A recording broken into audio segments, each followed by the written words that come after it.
States of India Kerala ന്യൂസിലേക്ക് എല്ലാ പ്രിയ പ്രേക്ഷകർക്കും സ്വാഗതം. SDPIയുടെ UDFനുള്ള പിന്തുണ ശരിയായിരുന്നോ? തീർച്ചയായിട്ടും ശരിയാണ് എന്നാണ് സ്റ്റേറ്റ്സ് ഓഫ് ഇന്ത്യ കേരള ന്യൂസിന് നിങ്ങൾ ഓരോരുത്തരോടും പറയാനുള്ളത്. കാരണം ഇന്ത്യയെ നയിക്കുന്ന രണ്ട് ദേശീയ പാർട്ടികളിൽ പ്രതിപക്ഷത്ത് നിൽക്കുന്ന ഒപ്പോസിഷൻ ലീഡർ സെക്ഷനിൽ നിൽക്കുന്ന പാർട്ടിയാണ് കോൺഗ്രസ്. UDF എന്നത് പല പാർട്ടികളുടെയും സഖ്യത്തിനെയാണ് UDF എന്ന് പറയുന്നത്. ആ സഖ്യത്തിലെ നേതൃസ്ഥാനം വഹിക്കുന്ന പാർട്ടിയാണ് UDFന് നേതൃത്വം നൽകുന്ന ഇന്ത്യയിലെ രാഷ്ട്രീയ നാഷണൽ പാർട്ടിയാണ് കോൺഗ്രസ്. ആ കോൺഗ്രസ്സിന് SDPIയുടെ പിന്തുണ, UDFനുള്ള കേരളത്തിലെ പിന്തുണ ശരിയാണ്, അതിൽ തെറ്റില്ല. കാരണം കേരളത്തിൽ തന്നെ മത്സരിക്കുന്ന LDF എന്ന് പറയുന്ന പാർട്ടി ഒരു വലിയ ഇന്ത്യയിലെ നാഷണൽ പാർട്ടിയല്ല, ഒരു കൊച്ചു നാഷണൽ പാർട്ടിയാണ്. ഇന്നല്ലെങ്കിൽ നാളെ തകർന്ന് തരിപ്പണമാവാൻ പോകുന്നു. കേരളത്തിലും കൂടെ ഉള്ളു.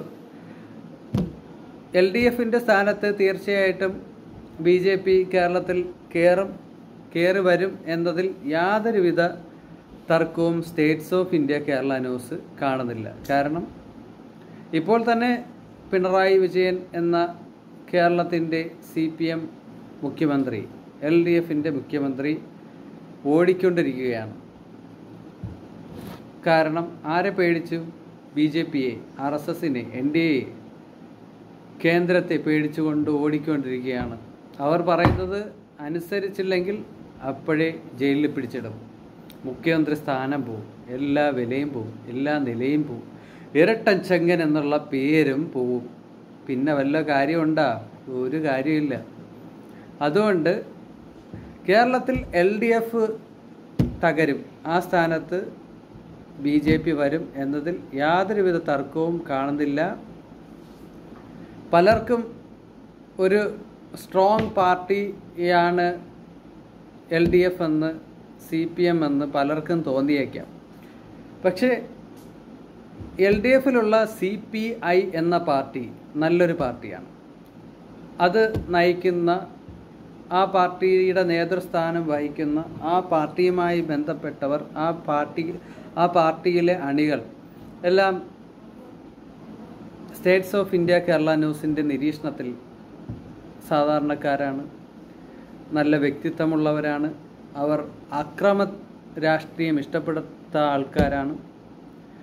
ഇപ്പോൾ CPM എന്ന രാഷ്ട്രീയ പാർട്ടിയാണെങ്കിൽ അക്രമ രാഷ്ട്രീയം കൊണ്ടാണ് അവരുടെ നിലനിൽപ്പ് തന്നെ. എന്തായാലും ലോക്സഭാ ഇലക്ഷൻ ഈ വരുന്ന 26-ാം തീയതി വെള്ളിയാഴ്ച നടക്കുകയാണ്. എല്ലാ സ്റ്റേറ്റ്സ് ഓഫ് ഇന്ത്യ കേരള ന്യൂസിൻ്റെ പ്രേക്ഷകരും UDFന് തന്നെ വോട്ട് ചെയ്ത് കേരളത്തിലെ 20 മണ്ഡലങ്ങളിലും വിജയിപ്പിക്കണം. കൂടാതെ ഈ മലയാളം മനസ്സിലാവുന്ന എല്ലാ ഇന്ത്യക്കാരായിട്ടുള്ള, തമിഴ്നാട്ടിൽ ഇലക്ഷൻ കഴിഞ്ഞു, ഇനി ബാക്കി സംസ്ഥാനങ്ങളിലുണ്ട്. തെലുങ്കാനയിലും ആന്ധ്രയിലും കർണാടകയിലും ഗോവയിലും ഗുജറാത്തിലും മഹാരാഷ്ട്രയിലും രാജസ്ഥാനിലും മധ്യപ്രദേശിലും ഛത്തീസ്ഗഡിലും ഒഡീഷയിലും, ഒറീസ എന്നുള്ള പേര് മാറിയാണ് ഒഡീഷ ആയത്, മണിപ്പൂരിലും Jammu Kashmir, Farooq Abdullah the strong leader of Jammu Kashmir, പിന്നെ ലഡാക്ക്.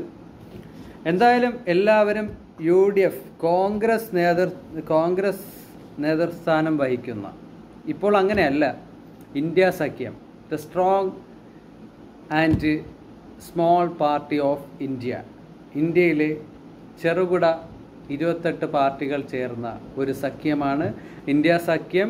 BJPയെ താഴെ ഇറക്കുകയാണ് അവരുടെ ലക്ഷ്യം. ഇറക്കിയില്ലെങ്കിൽ ഇന്ത്യ പെടാപ്പാട് പെടും. എന്നാലും ഇന്ത്യയിലെ എല്ലാ മനുഷ്യർക്കും നന്മയാണ് ഇന്ത്യ സഖ്യം. BJPയെ ഇറക്കാൻ നല്ല ശക്തമായ നിലയിൽ ഇന്ത്യ സഖ്യം 28 ചെറു പാർട്ടികൾ പണിയെടുക്കുന്നുണ്ട്. ജനങ്ങളുടെ സപ്പോർട്ടാണ് വേണ്ടത്.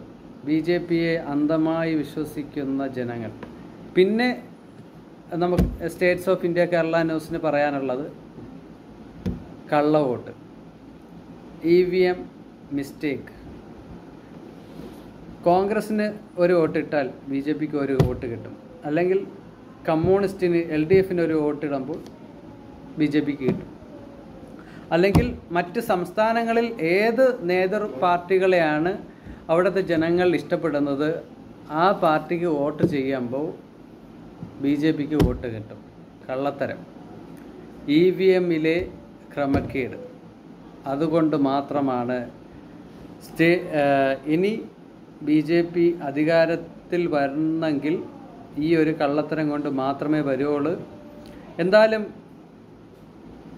പരിശുദ്ധമാക്കപ്പെട്ട ഖുർആനിൽ അള്ളാഹു പറഞ്ഞിട്ടുണ്ട്, നിങ്ങൾ ചെയ്യേണ്ടത് നിങ്ങൾ ചെയ്യുക, ഞാൻ നിങ്ങളുടെ സൃഷ്ടാവാണ്, ഞാൻ ചെയ്യാനുള്ളത് ഞാൻ ചെയ്തിരിക്കും.